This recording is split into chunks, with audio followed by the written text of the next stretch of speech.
What's up, guys? This is Ray from Chaos Astrology. So today is the 30th of January 2018, and it is Mars Day, Tuesday. And tomorrow is going to be the blood moon, blue moon, lunar eclipse.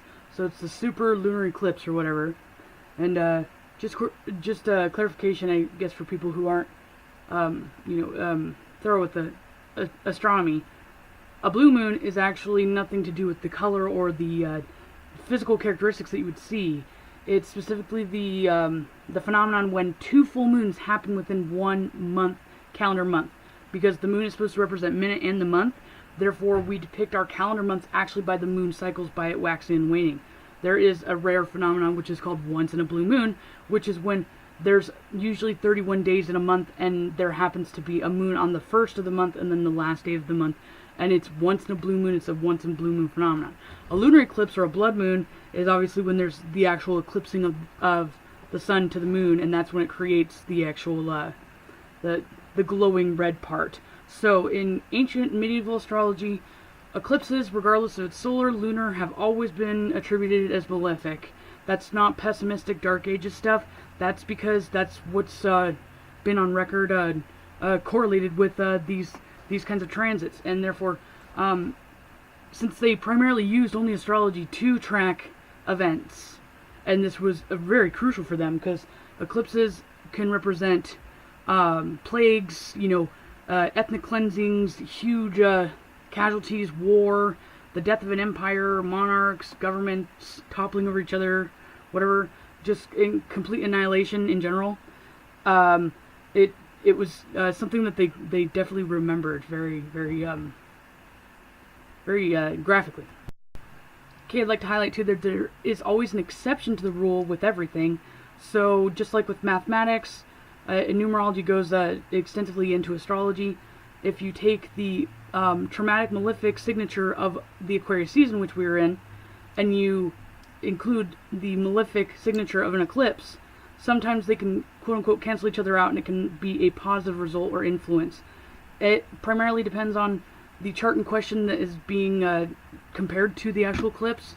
So there can be an individual interpretation to this, but for mundane and global kind of things, I'm going to specifically look at the United States chart, because it's actually really fascinating, because not only do we usually have lunar eclipses and solar eclipses on a yearly basis, but the last time that we had a super moon, and a blue moon is a super moon, but for whatever reason, I guess I always notice that they distinct those differently, but they're pretty much one and the same. It's supposed to be the moon is as close as it gets to the Earth at this point. So it's a super blue blood moon eclipse. The last time we had one of these go over the United States, or the continental United States, was in 1866. So I'm also going to include a highlighted history lesson here, because it's very fascinating. When I was kind of just skimming through some of my books, and the astonishing correlation that nobody seems to be pointing out, that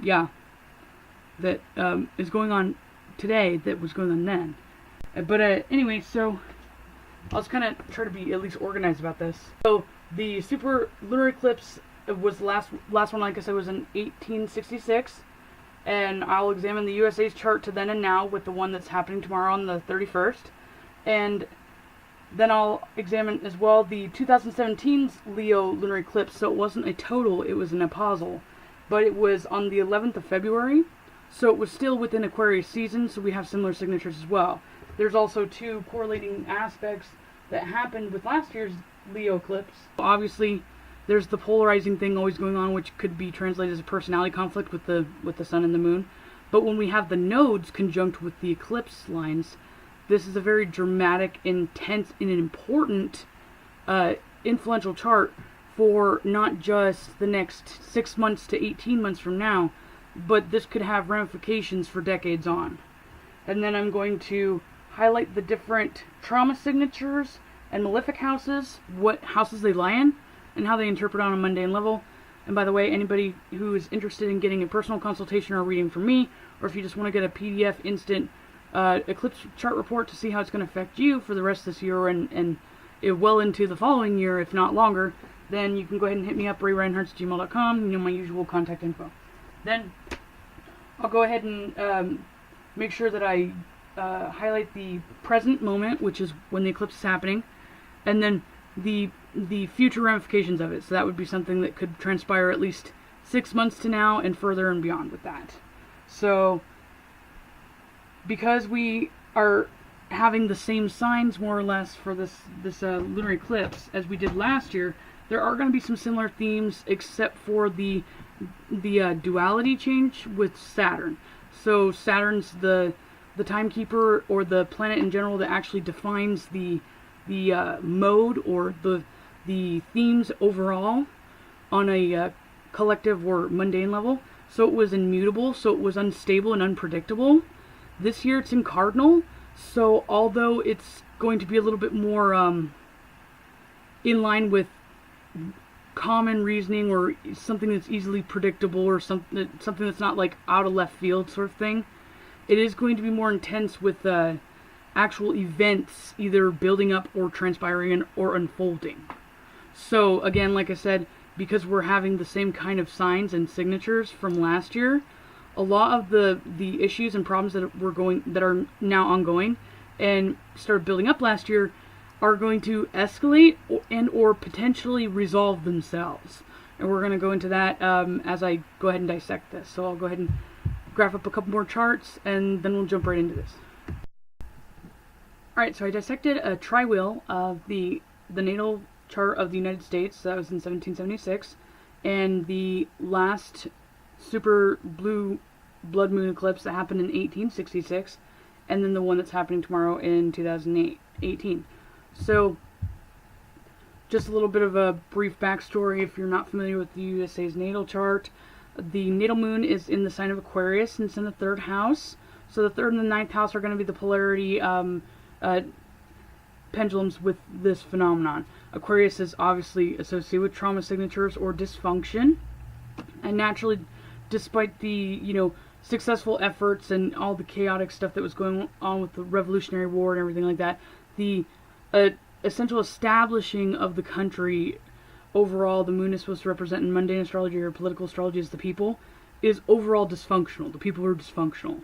That would correlate with the fact that there was actually not a collective agreement on the Constitution, and as a matter of fact, the Southern plantation, which would then later become the rebels or the Democrats, actually didn't want to have any kind of constitution or rules made up whatsoever, because they felt that it was actually just piggybacking or doing exactly what they escaped from with the British monarch. So they were completely against it, and they wanted to do more of a anarchist running themselves thing.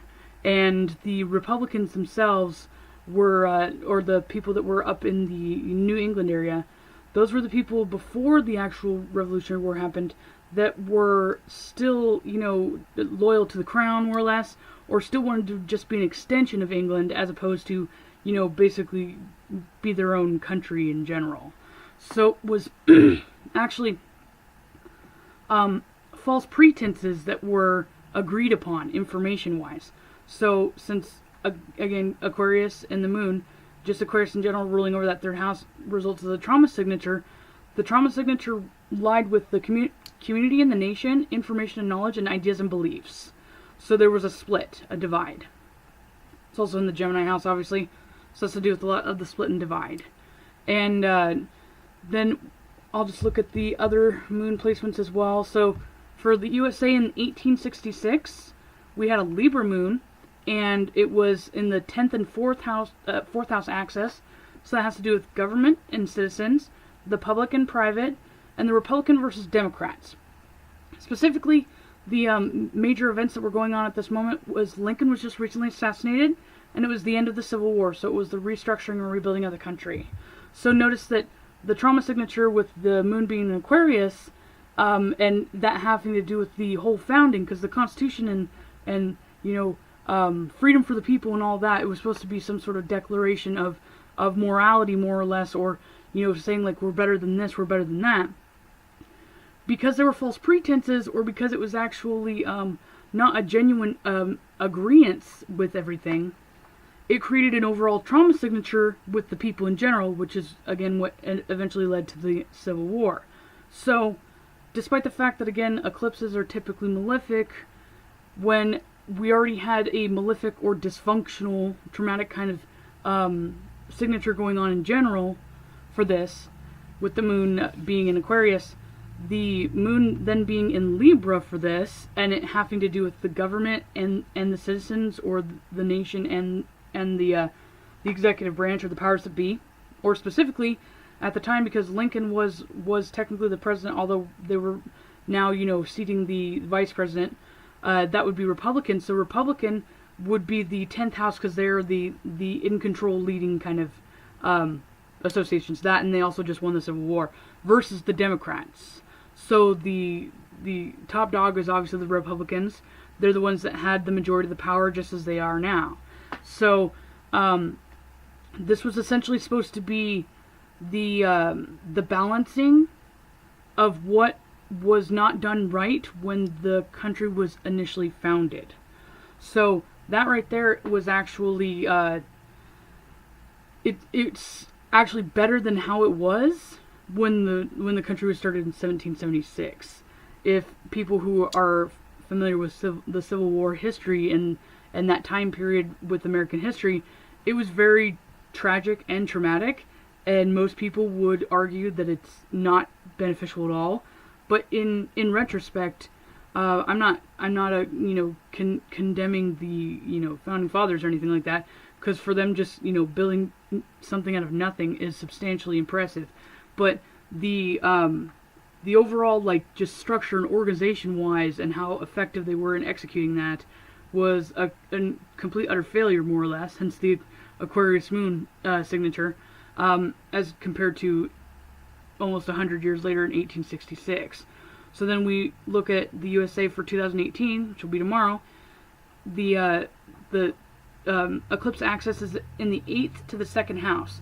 So that represents the economy and the wealth, the people's individual resources and money, and the market, the stock market especially too. And collective resources versus the individual earnings. And the sign for that is going to be in Leo. So Leo represents the self as well in the 5th house, and so the 5th house I translate to, the life and pursuit of happiness for the individual citizen, and freedom of expression, and basically just pleasures in general. The ideology of the capitalist society is represented by the 5th house in Leo. And then we'll discuss the trauma signature. So the trauma signature is always with Uranus with me. Obviously the 11th house, Aquarius, and Uranus all equate to trauma signatures. And as I said earlier in the beginning of this video, a trauma signature and a trauma signature could technically cancel out the trauma in general. Because if one is supposed to be dysfunction, and then you throw another wrench into the works, sometimes it essentially works the kinks out itself. Sometimes, depending on other major aspect patterns integrating themselves with these trauma signatures, will depend on if it actually does, kind of work itself out, or if it just exacerbates the ongoing issues. So the USA's natal has the trauma signature Uranus in Gemini in the 6th to 12th house axis. That has to do with work and service, and sabotage or self-undoing is the 12th house. Overall mundane functions are associated with the 6th house, and it's also reality and discernment with the 6th house, versus fantasy and illusion, disillusionment, secrets, or even conspiracies. And again, that's the country's founding, the Constitution, independence is emphasized. The USA in 1866 trauma signature was in Cancer for Uranus, and it was on the 7th and 1st house axis. So that has to do with others and self, the people and the government, and then the action is always associated with the 1st house, because that's the first house initially, and it's attributed to Mars. So that's your motives and intentions and physical actions. And the actions to reaction, or actions to consequences. The consequences resulted in trauma or dysfunction, specifically having to do with either collective others, the citizens, or justice and fairness in balance of power overall. So that's definitely evident with that. I'm actually going to reference one of my history books real quick. Instead of making this a whole other section of this and forgetting about it. So I have the Life History of the United States, Volume 6, from 1861 to 1876, The Union Restored. Hopefully I actually tabbed all the important stuff.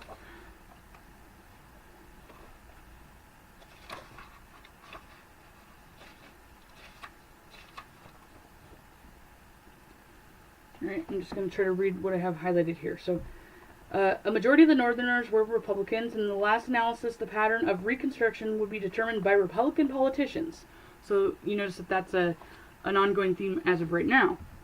Most congressional Republicans favored some kind of limited suffrage for Negroes to be extended by national action. I admit the Negroes are not intelligent enough to vote, said Senator John Sherman of Ohio, but how much more ignorant are these slaves than the uneducated white people in the down in the South?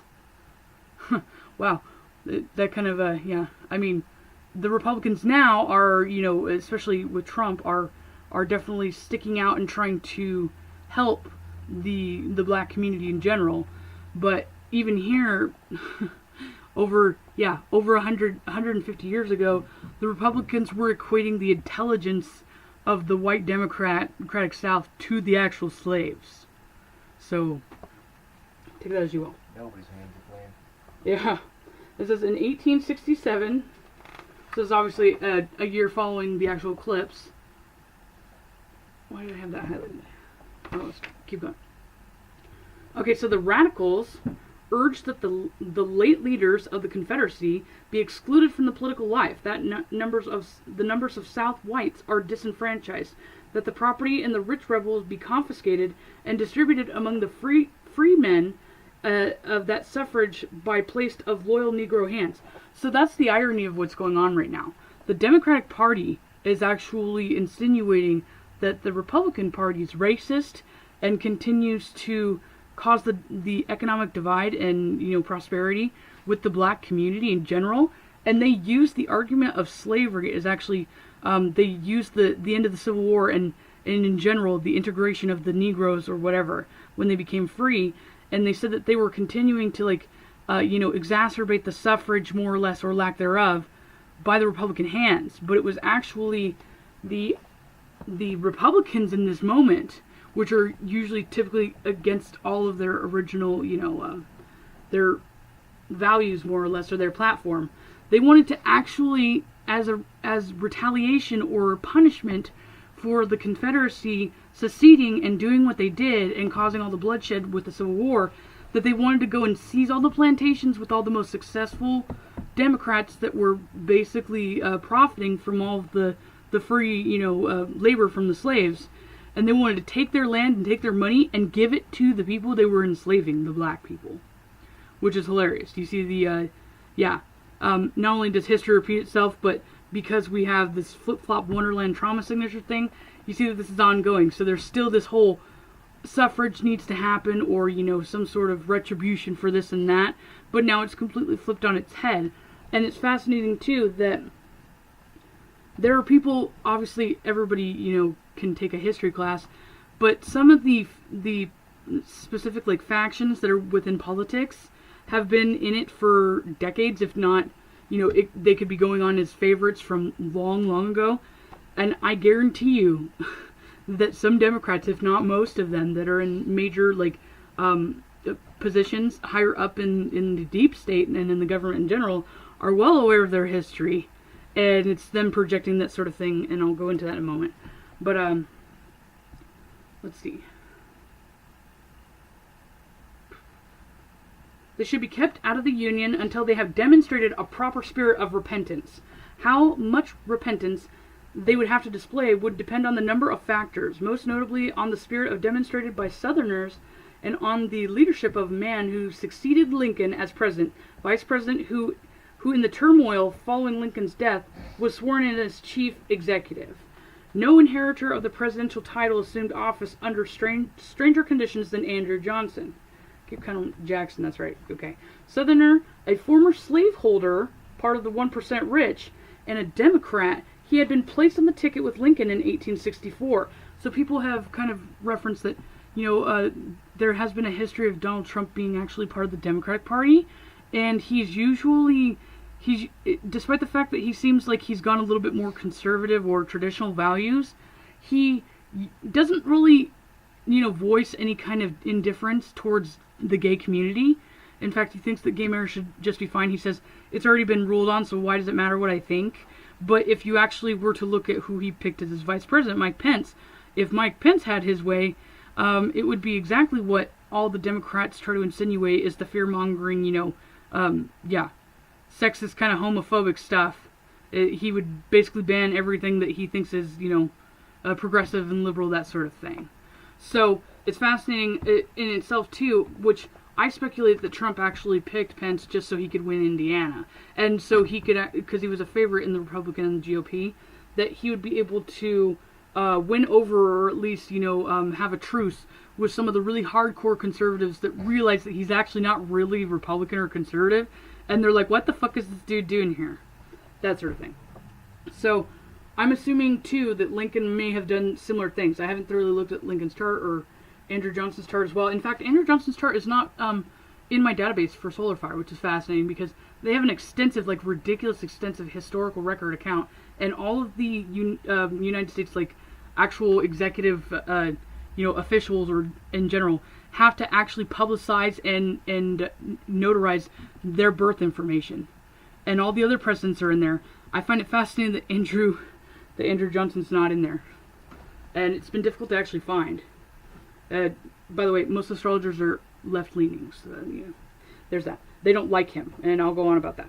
So it says the Democrat had been placed on the ticket with Lincoln in 1864 to attract the votes of other Democrats. So you see what I'm saying? In the past, he had served as his state as the governor of Tennessee in the House and in the Senate, and on all possible occasions he had voiced his aspirations of the small white farmers of the South, and he denounced in unmeasured terms the planter aristocrats. That someday, he once threatened, I will show the stuck-up aristocrats who is running this country. Doesn't that sound exactly like what Trump's doing? It's very fascinating. And again, it just makes me laugh how the actual political platforms turned, because this is a Democrat saying he wants to essentially help the small citizens of the South. And yeah, so where is it? He was the most prominent Southern advocate of the Union, and to the Northern public something of a hero. So despite the fact that he was of the South, technically a rebel, and a Democrat, he was actually more favored by the Republican in the Union than his own community and his own party in general. In fact, they hated him, which you see again that everybody's kind of hated Trump on all spectrums, but obviously we went through the primaries first and foremost, and the right hated him just as much as the left hated him. So that's where that synchronistic association comes from. And let's see. While the Committee on Reconstruction took testimony early in 1866, events in the southern states further aroused northern opinion. At the number of places collisions occurred between the races. In a riot in New Orleans, 48 Republicans, mostly Negroes, notice that, Republicans, mostly Negroes, were killed, and 166 wounded by city police. So there's police brutality going on since then as well. And some of the notes I just wrote in here was, Donald Trump is a Northerner Republican advocate for lower class, and then Andrew Johnson is a Southern Democrat advocate for union rich. So that's the yin and yang with Andrew Jackson and Donald Trump. And again, I haven't been able to reference actually Andrew Jackson's chart because it seems to be really difficult to find that info. In fact, it's not like a well-known, unless you memorize like all the presidents and all the, the 50 states and their capitals and stuff like that. When you just kind of like blaze by, Andrew Johnson's name, there's not really much information about him, and people don't actually, mention him too much. So, let's see. Radical speakers denounced Johnson as worse than Judas and Benedict Arnold, as an insolent, drunken brute, and as a clackamous or a traitorous executive. Johnson fought back, embarking on an 18-day speaking tour, which is similar things that Trump has done.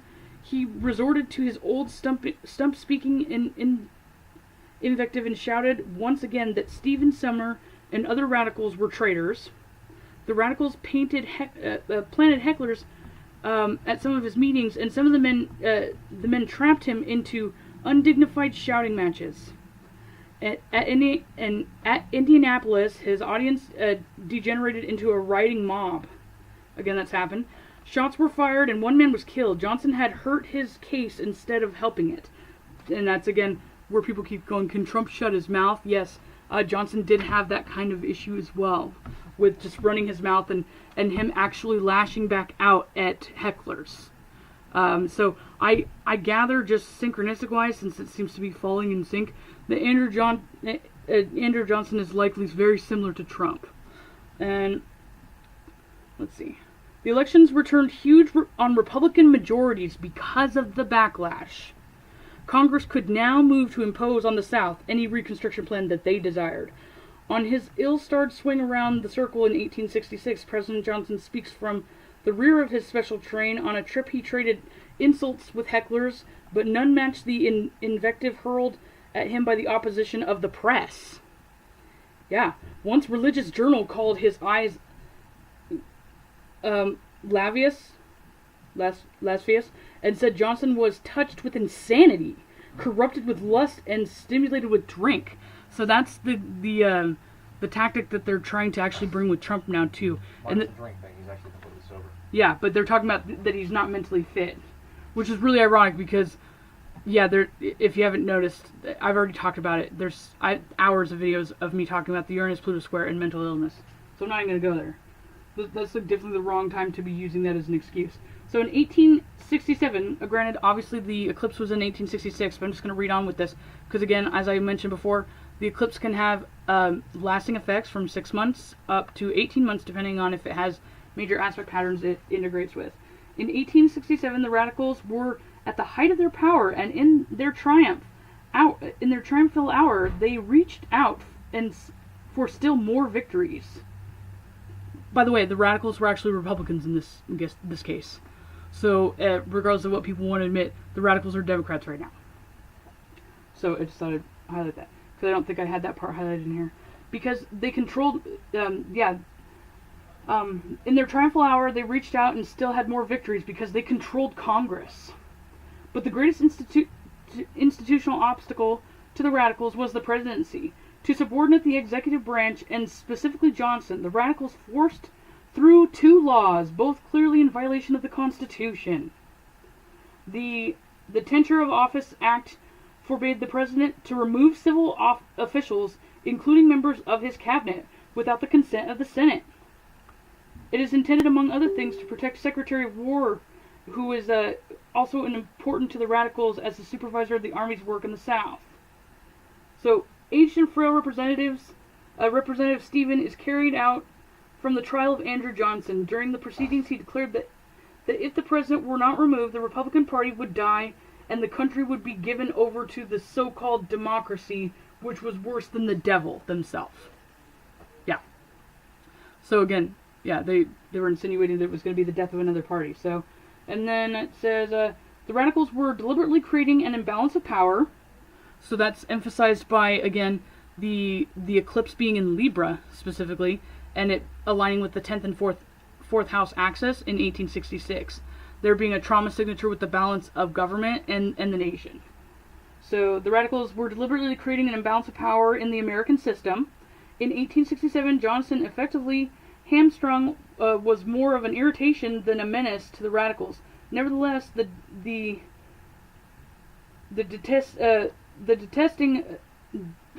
detestation of him had grown so great that they would go to any length to humiliate him.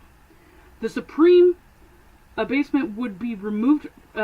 He would be removed from office. The only way to achieve this was by impeachment, and the Constitution stated that the only impeachable offenses were the commission of high crimes and misdemeanors. Hopefully, the radicals sought for evidence. They considered all manner of wild rumors that Johnson had been guilty of treason during the war.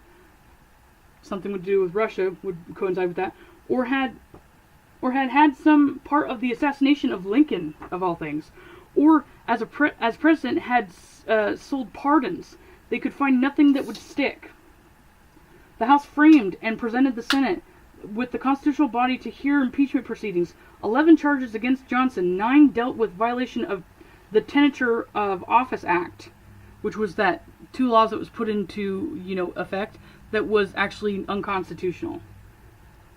The last two accused the president of defaming Congress in his speeches and bringing into popular disrespect, and of not faithfully executing the Reconstruction Law.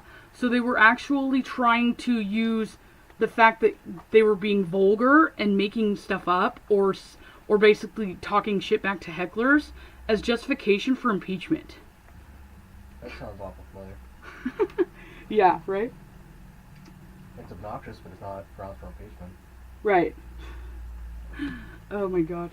Okay, so, where's that?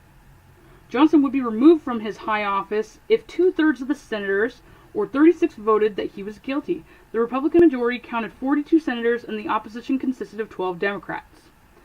The trial began on March 1868. When it began, President Johnson's trial was the best show in the nation. Again, that's what Trump has mentioned too, that if he actually was taken out of office or taken out of the limelight, that all the ratings and everything would go down with the news, because he's actually the only thing that keeps people watching. Hence why the news is perpetuated and turned into just like a Trump roasting everywhere, no matter. Basically TNN, Trump News Network. Yeah. Reporters covered it like a murder case below, and the tickets above were on such demand in Washington that a woman awakened a congressman at midnight and refused to leave his house until he promised her an admission ticket. Yeah, this was like WWE for them. Yeah, it was intense.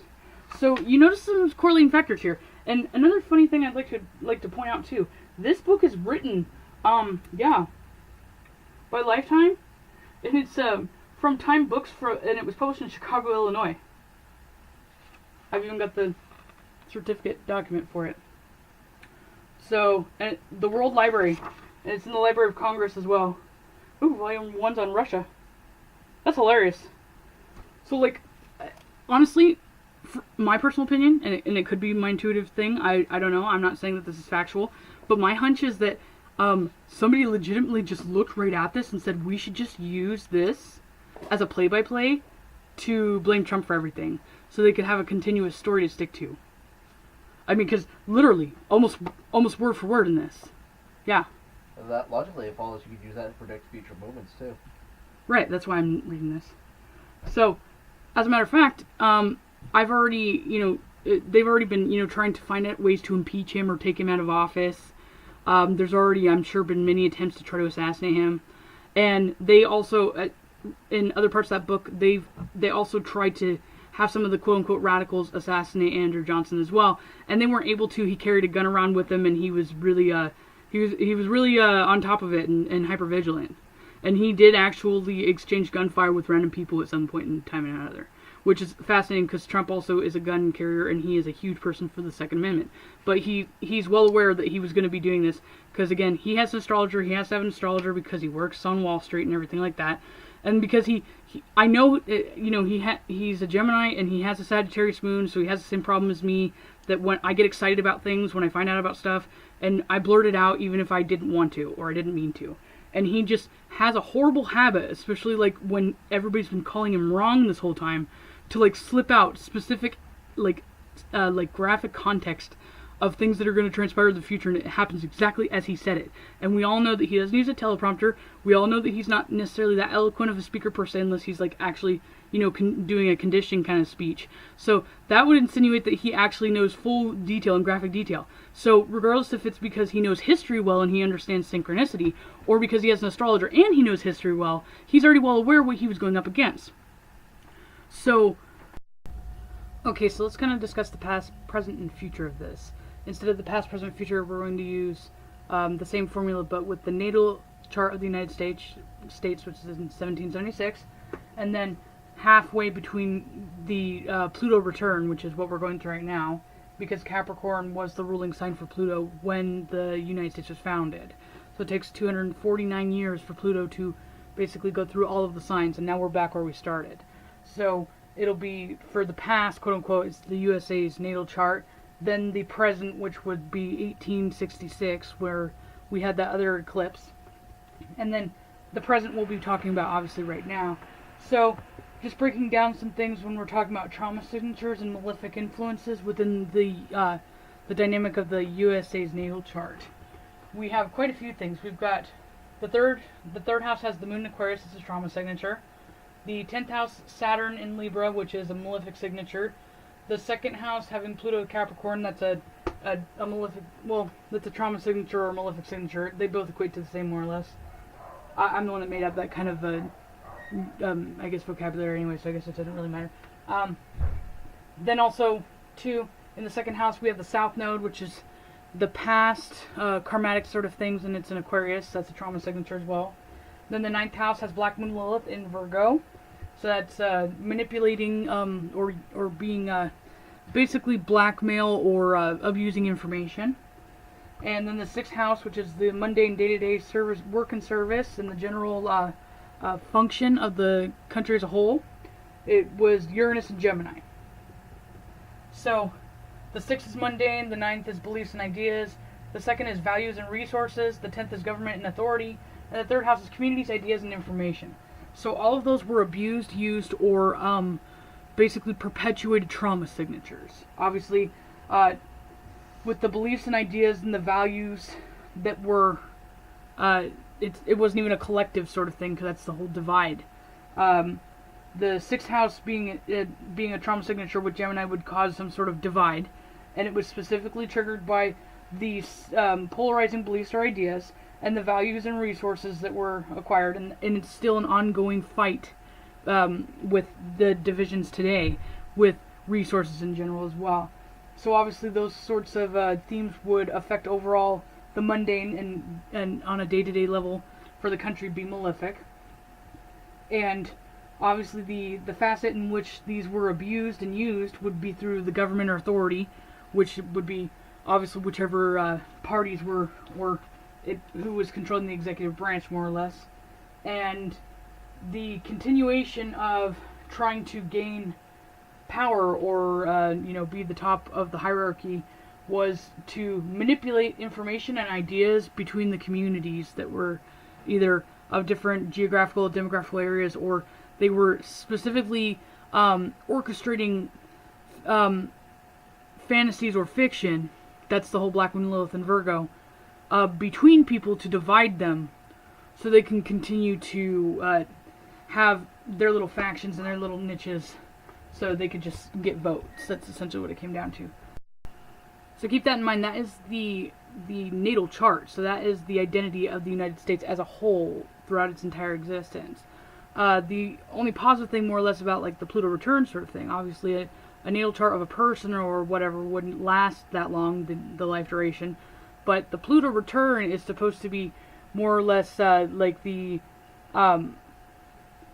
it's essentially the rebirthing of the actual nation itself. There's really no records of any actual like ruler or lord or something like that, or some sort of powers that be that actually continue to exist in the way that they were past their Pluto return. There's different historical references I could go on at another point in time. I won't get into that because I know I'll get sidetracked, where there's been revolutions like the French Revolution, I know for sure. So then we look at what was the malefic signatures with the planets that I highlighted in the houses that they're in during 1866. So you understand that there was a division of beliefs and values, and there was basically a tug of war back and forth with basically the entire country being childish, and that is reinforced by there being a Sagittarius rising. That's just basically the ongoing signature that's going to be perpetuated. I've never actually studied or been as thorough with historical accuracy or sociological influences with like a nation or a tribe or whatever, like a government's to be or whatever, what would be some sort of like faction of civilization throughout society, to the point where I have paid attention to if the same kind of signatures continue to perpetuate after a Pluto return. So I can't necessarily give any kind of professional context on that.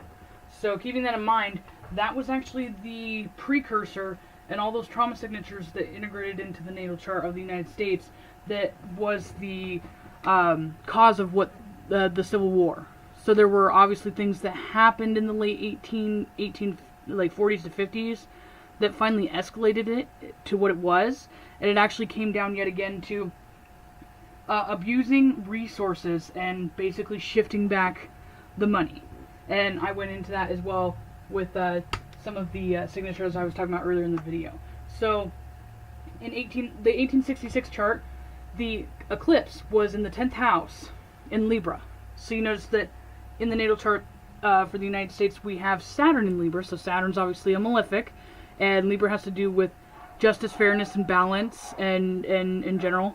And so there's obviously been a perpetuating cycle or a habit of there being a lack of fairness and balance in general. So the actual eclipse in 1866, signifying that obviously the original malefic signature of Saturn in Libra in the 10th house has yet to be resolved. Then we have Saturn itself actually in the 11th house, and it's conjunct with Black Moon Lilith in Scorpio. So we actually had Saturn in Scorpio just a couple years ago, and fortunately we didn't have Black Moon Lilith exactly simultaneously in Scorpio as well, because what that would perpetuate again is the intentional, malicious, and premeditated destruction, primarily with secrets, and basically disenfranchising or abusing people's resources or the market in general. With them both being in the 11th house, that's of sociological institutions, organizations, even like the lobbyists, and like the corporations and stuff. Anything that is beyond just the physical citizen of every day would be represented by the 11th house, especially even social media in this case, when we're talking in a modern context. So there being a conjunction between Lilith and Saturn, and then it being in Scorpio, would be them intentionally being secretive and abusing power, or using some sort... He's shaking his runes. Okay, I'm going to cut that out.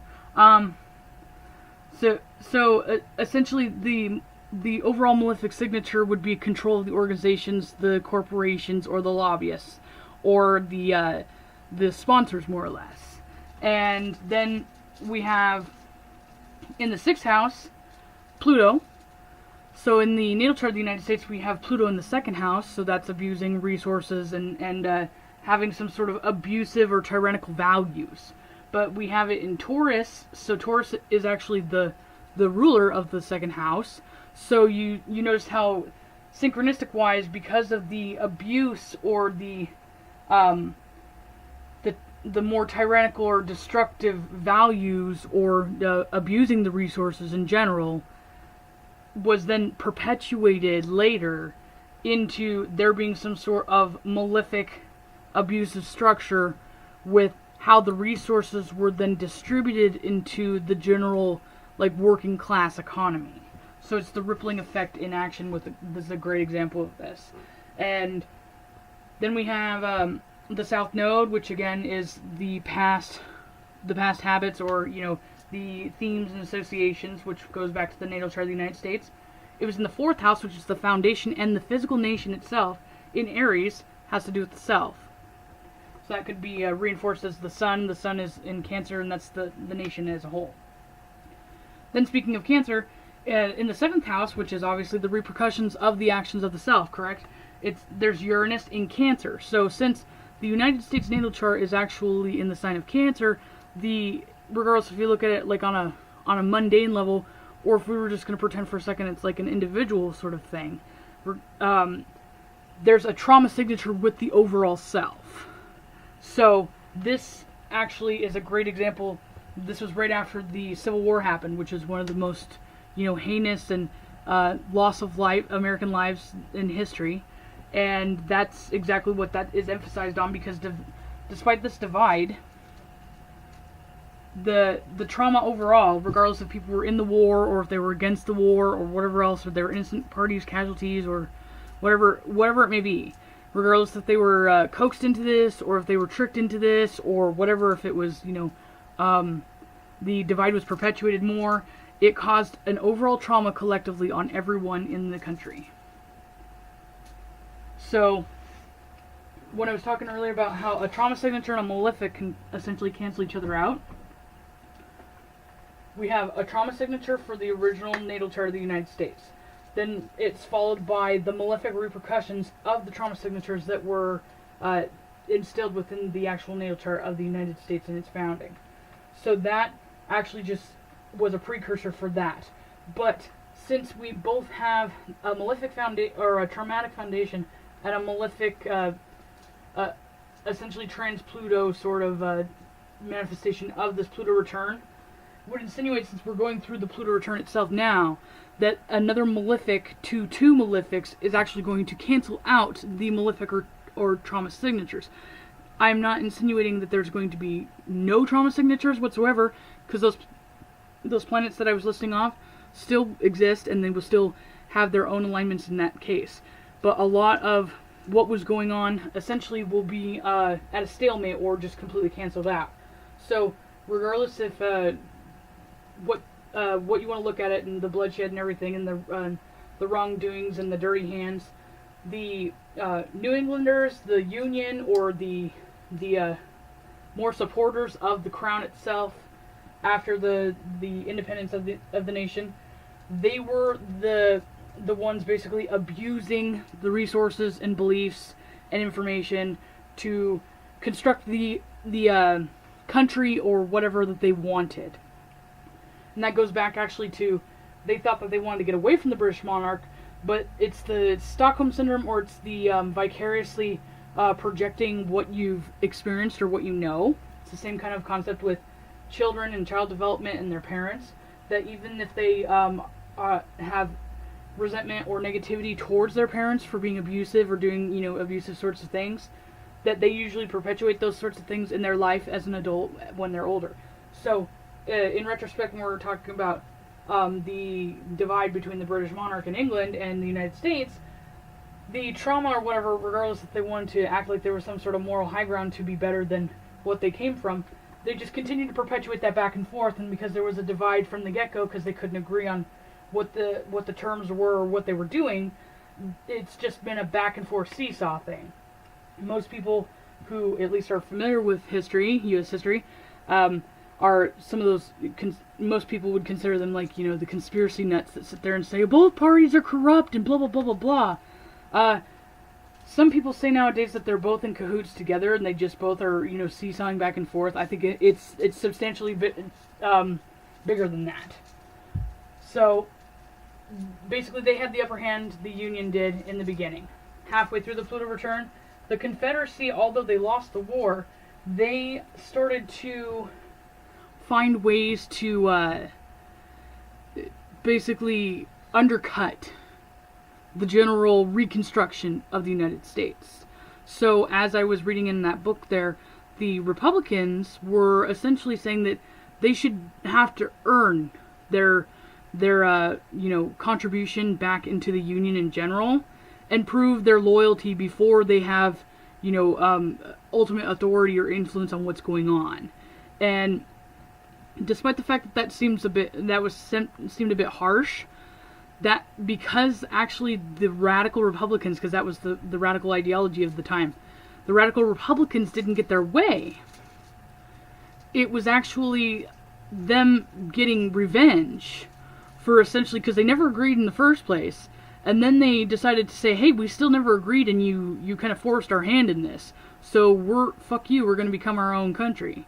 And then when they did that, there was war, and then they basically murdered their own brothers and sisters on North and South End.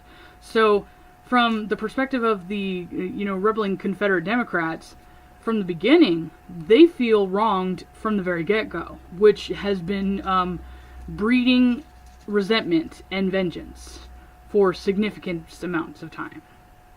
And again, that's reinforced too when we look at the actual USA's natal chart.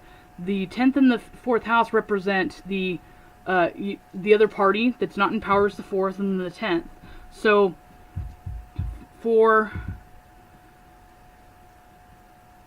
there's Pisces, and that is the ingress lord for the 4th house. So that's the self-undoing house. So there is in general, there's obviously just normal human behavior, which is not necessarily excusable, that ended up being the entire unraveling and self-undoing and destruction of the country itself. And also the 12th house represents conspiracies as well.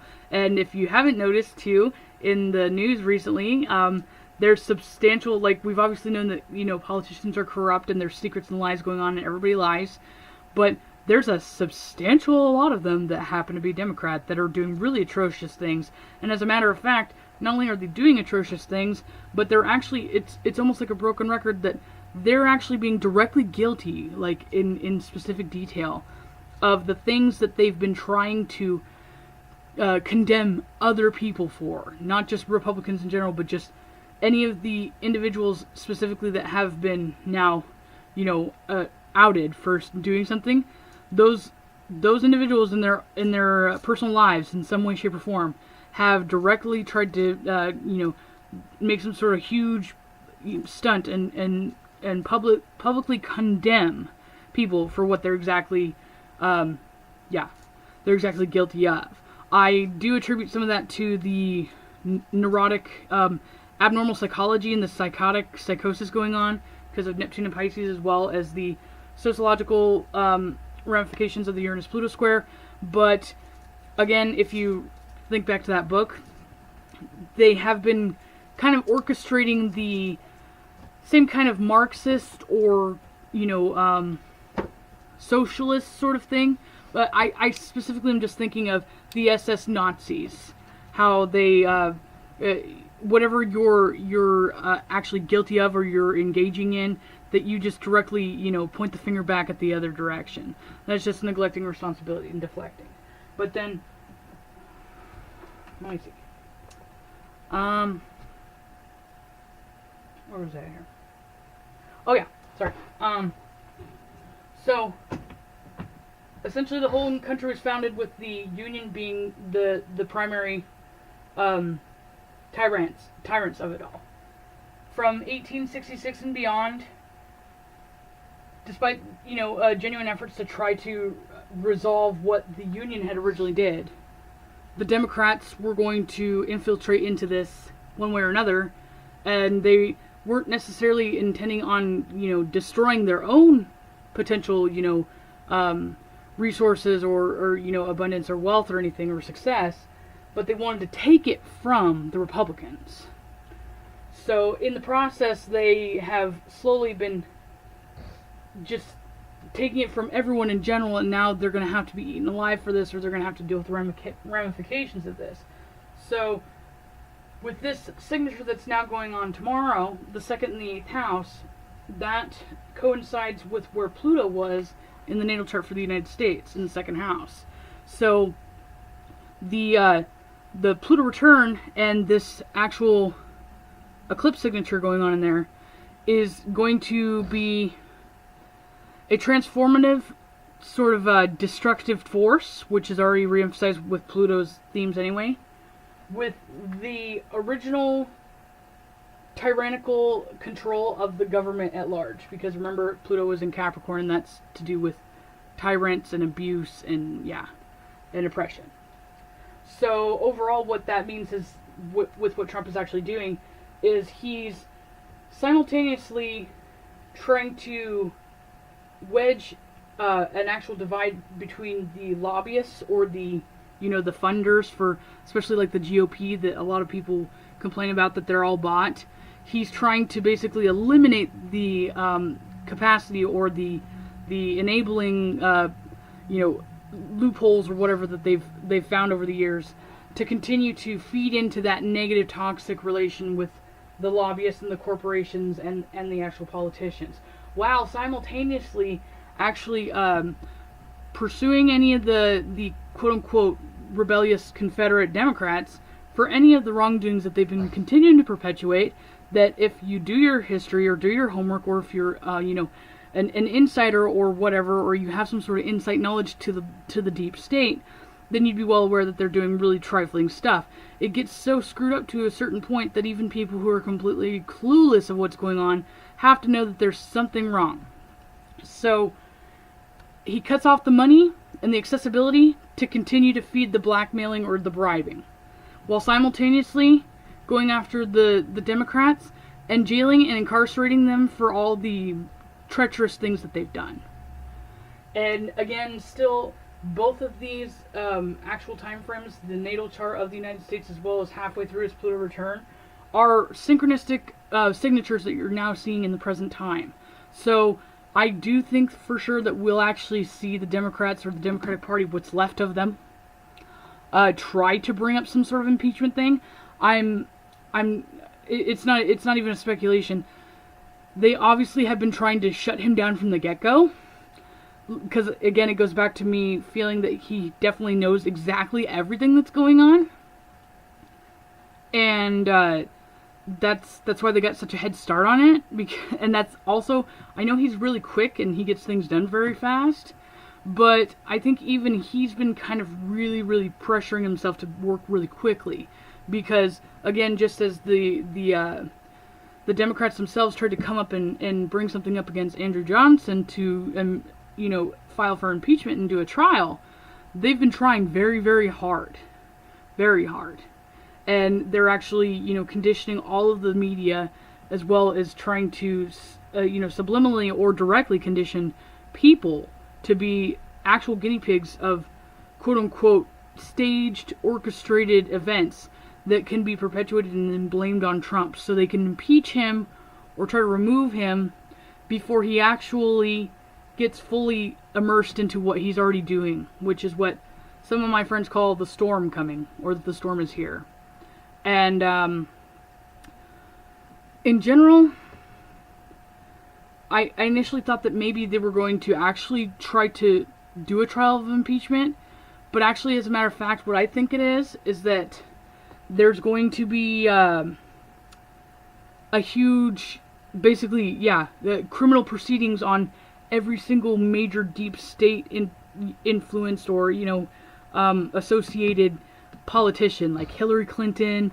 I have this feeling that Obama will also, be sought for charges at some point, because, again, they're all feeding into each other and they're all conspiring together. So in the eyes of the law, accessories are just as equally guilty. Unless you're looking at, capital, murder. Then accessories depend on how much the person was actually physically involved or if they just were withholding evidence or information. But in fraud and stuff like this and treason, accessories are just as guilty as the defendants or suspects themselves. So, for example, why they don't want the memo and everything released, any of them that even very minuscule wise makes it clear that they were fully aware of what's going on and enabled by withholding information, perpetuating something, or actually, embezzling funds or, voter fraud or anything like that. If even they did it once, if they did it $1, one vote, whatever, that is enough in the eyes of the law to charge them and convict them of accessory for treason. Yeah. And again, impeachment, the only grounds for impeachment is, serious misdemeanors and serious crimes, and treason is the top one. So despite the fact that you can't quote-unquote impeach the entire Democratic Party, the equivalent to what they tried to do to Andrew Johnson was to charge him with, or frame him with treason. Yeah. So, yeah. That's the gist of that in general. I might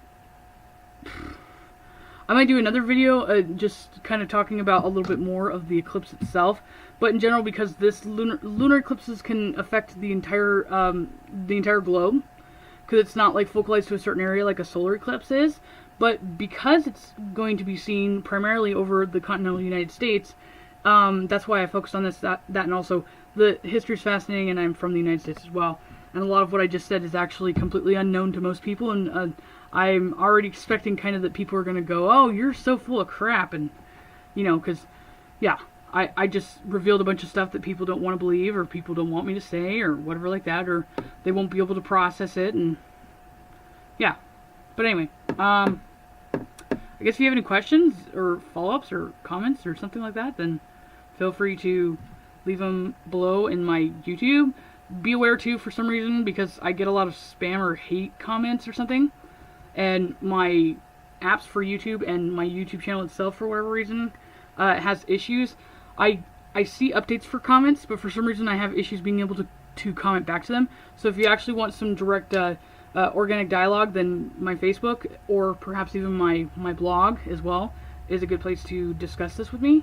Other than that, if I get any people that ask personally if they want me to kind of go over how the eclipse is going to affect everybody in each individual house, I won't go into huge substantial detail with that, but I can go through like just the 12 signs via, you know, the sun sign and the ascendant if people request it. I'm not going to really exhaust myself and do it now unless people actually want it. So, because, yeah. But anyway, I hope you guys have a not so malefic or traumatic eclipse, and at least for the United States, despite the fact that this is supposed to be a huge omen, especially with the eclipse that just, you know, recently in August went over the entire United States. Yes, that there's been malefic signatures, obviously, with environmental factors, of course, naturally. But on a sociological, astrosociological level, or a political level, this is actually going to be the Wonderland effect, and it's actually going to be righting a lot of wrongs. And surprisingly, there's going to be a lot of amazing improvements overall. There will still continue to be a huge racial tension. The damage that's already been perpetuated or being done by dividing people will still always be a theme, yet again, remember. Also, Pluto's not exactly at the degree that it was in the United States natal chart as of yet. It actually was at 27 degrees of Pluto in Capricorn when the USA was founded. At this moment in time, we have it at 19 degrees. So until it actually is exact at 27 degrees in Pluto in Capricorn, that will be when the official Pluto return begins. So around that point in time, that'll actually be towards, I think 2025, if I'm not mistaken. So the racial tensions and, you know, the violence and stuff like that, and people like going at each other's throats and everything, despite the fact that there's being some positive progress overall with the economy and everybody's, you know, just prospering in general and resources and everything, people that are really, really hyped up and mentally deranged and really like fixating and holding on to their delusions are going to continue to still be completely immersed in their delusions and be lashing out psychotically at people until Neptune is out of Pisces, and that's 2024. So there's that. Yeah. I guess that I'm done. Bye, guys.